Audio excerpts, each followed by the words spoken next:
Hi అండి. ఈ గుమ్మడికాయ చూడండి ఎంత రౌండ్‌గా, ఎంత ముద్దుగా ఉందో కదా! నాకు గూడా అలా అనిపించేసి నేను మార్కెట్‌లోంచి తెచ్చుకున్నానండి. కాకపోతే దీన్ని కూర చేస్తారంట, తర్వాత స్వీట్ కూడా చేసుకుంటారంట. కూర అయితే ఎవరు తినరులేని ఇట్లా స్వీట్ అయితే తయారు చేసి చూపిస్తున్నానన్నమాట. ఇది ఒక పెద్ద దోసకాయ ఉన్నట్టే ఉందండి. చక్కగా దీన్ని కోసుకుని చెక్కు తీసేసి తర్వాత చిన్న చిన్న ముక్కలుగా అయితే కోసుకోవాలంట. ఇది తింటే నొప్పులు వచ్చేస్తాయి, ఎక్కడ లేని నొప్పులన్నీ వస్తాయి అనుకుంటారు కదా! కాదండి, ఇది ఆరోగ్యానికి చాలా మంచిదంట. కాకపోతే అవన్నీ మన అపోహలు మాత్రమే.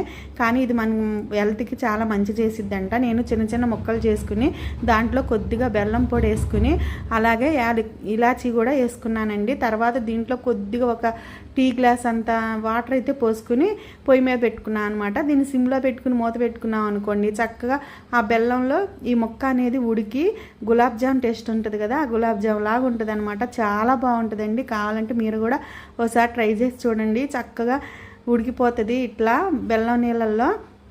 కానీ టేస్ట్ మాత్రం చాలా బాగుందండి. ఇట్లా చిన్నకాయ తెచ్చుకుని ఇలా చిన్నగా మనం ఇట్లాంటి రెసిపీ చేసుకుని తినొచ్చు అనమాట. నాకైతే బాగా నచ్చిందనమాట.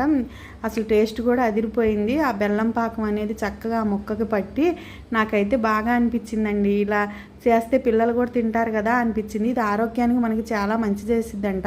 నొప్పులు అనేవి అపోహలు మాత్రమేనండి. ఇదివరకు తింటే నొప్పులు వస్తాయని అనేవాళ్ళు అని తినేవాళ్ళు కాదనమాట. దీన్ని పప్పుచారులో సాంబార్లో కూడా వేసుకుంటారు. నచ్చితే చేసుకోండి.